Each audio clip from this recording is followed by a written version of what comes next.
నీ ఎల్లుడు గొప్ప చూపుకోవడంలో స్నేహితుడిని మర్చిపోయావు. తాతయ్య దుద్దులు నేను తీయలేదు తాతయ్య. పిన్ని ఇవ్వనంటే అక్కడే పెట్టేశాను తాతయ్య. వాళ్ళని అడగటం ఎందుకులే బాబు. ఇవిగో దుద్దులు అమ్మకి.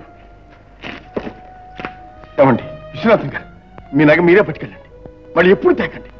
అదేమిటి, నేను మీ నాన్నకు స్నేహితుడిని, మీ తాతగారికి ఎంతో రుణపడి ఉన్నా. కనుకే నన్ను చదివించారు, చాలా చేశారు. అంత మాత్రం చేత పేదవాళ్ళం కదా అని మమ్మల్ని ఈ కానుకలతో కట్నాలతో చిన్నపుచ్చుద్దండి. బాబు, ఈ ఉత్తరం చూడు. దస్తూరి పోల్చుకున్నావు. మా తాతగారిదేనండి. ఒక్కసారి చదువు నాయన. విశ్వం, ప్రతి ఉత్తరంలో నా రుణం తీర్చుకోలేదని పదే పదే రాస్తున్నా. నీవు రుణం తీర్చుకోవటానికి శంకరం ఉన్నాడు. వాడి నీ కంటికి రెప్పలా కాచి ఉండు, అదే చాలు. తర్వాత కూడా చదువు నాయన. మరో విషయం, నిన్ను నేను దూరం చేస్తున్నట్టు బాధపడుతున్నా. లేదు, నీవెప్పుడు వచ్చినా ఈ ఇంటి వాకిళ్ళు నీకు తెరిచి ఉన్నాయి. శంకరం కూడా కాదన్నాడు. నాయన, చూసావా, నాకు ఎటువంటి హక్కులు అధికారాలు ఉన్నాయో తెలుసుకున్నావా? క్షమించండి. వస్తాను బాబు. రామదాస్, వెళ్ళొస్తా. బాబు వస్తా. నిజంగా మళ్ళీ వస్తావా తాతయ్య? తప్పకుండా వస్తాను.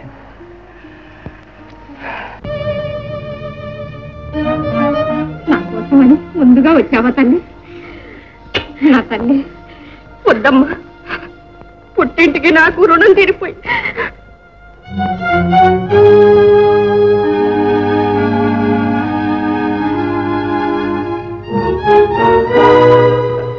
నమస్కారం.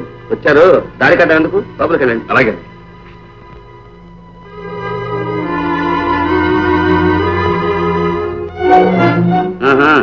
మంచి దర్జాగా కూర్చున్నారు.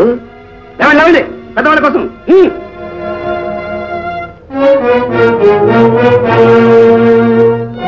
ఇంకా మెతుకు లేకపోయినా మీసాలకు సంపద ఉన్నాయి. కూటికి లేకపోయినా నీటికి ఏం లోట్లేదు.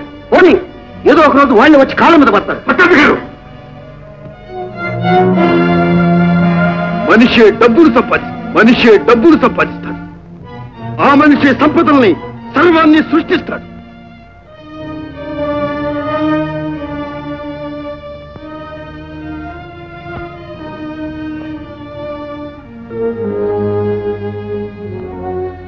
మున్ముందు మీరు చేయబోయే కృషికి మా సహకారం ఉంటుందని హామీ ఇస్తూ ఇది మీకు సమర్పిస్తున్నాను.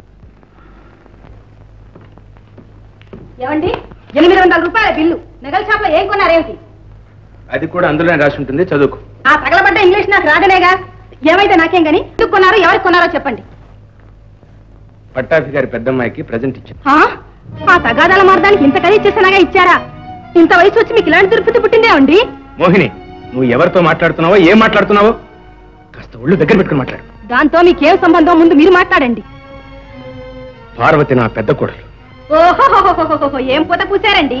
చదువుకోవడానికి వచ్చిన కురాడుతో లేచిపోయింది కదూ. ఆ మాయలాడి మిమ్మల్ని పుట్టులా వేసింది. ఆ శంకరం ఎవరో కాదు.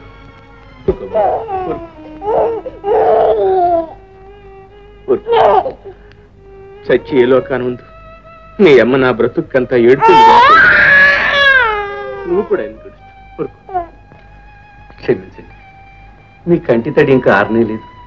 మళ్ళీ పెళ్లి ప్రస్తావన తెచ్చి మిమ్మల్ని బాధ పెట్టాను. అయ్యో, ఇందులో బాధే ఉందండి. నాకే గనక మరో కూతురు ఉన్నట్టయితే విశ్వానికి ఇచ్చి పెళ్లి చేయినా చెప్పండి. ఇప్పుడు నా కూతురు బదులు మీ కూతురు అవుతుంది. ఉండండి, వెళ్ళి మాట్లాడేస్తా. చూడండి, నాగా ఒక్కగానొక్క పిల్ల. దానికి తను రెండో పిల్లవాడిని తెలుసుకుంటున్నట్టే తెలియకూడదు. ఈ పిల్లవాడు ఉన్నట్టే ఎవరికి ఎప్పటికీ బయటికి పొక్కకూడదు. అదే నిజమే. అంటే విశ్వనాథం తన పిల్లవాడితో ఎలాంటి సంబంధం ఉంచుకోకూడదు. అయ్యో, అదేమిటండి? అసలే తల్లి లేని వాడిని తండ్రి కూడా వదిలేస్తే ఆ బిడ్డ గతి ఏం కావాలి చెప్పండి. వాడికేమండి, అటు మీరున్నారు, ఇటు నేనున్నాను. అమ్మాయి సుఖం కోసం అలా చేస్తున్నానే గాని వాడి విశ్వనాథం కొడుకు కాడా, నాకు మనవడు కాడా? వాడి భవిష్యత్తు నేను చూస్తాను. వాడికి కావాల్సిన అన్ని ఏర్పాట్లు ఘనంగా నేను చేస్తాను. మీరు ఆ చింత వదలండి. ముందు విశ్వనాథం సంగతి చూడండి.